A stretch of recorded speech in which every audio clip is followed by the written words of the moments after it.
کیا تعداد ہے ان علماء کی جو اس وقت پس دیوار زندہ ہیں ایران میں؟ ایران میں اس وقت بہت اچھا سوال آپ نے کیا، اور یہ فیکٹس اینڈ فگرز عوام کے سامنے آنے چاہیے.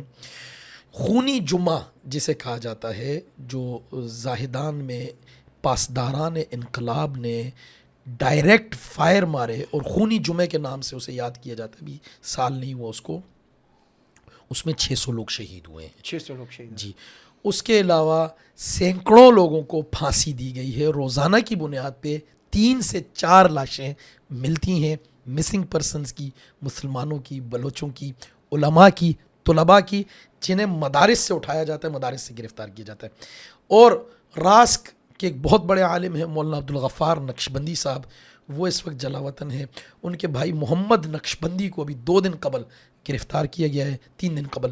ان کے والد صاحب مولانا فتح محمد نقشبندی صاحب، انہیں گرفتار کیا گیا. چونکہ ہمارا ایک رشتہ ہے، وہ دارالعلوم کراچی سے پڑھ کے گئے ہیں.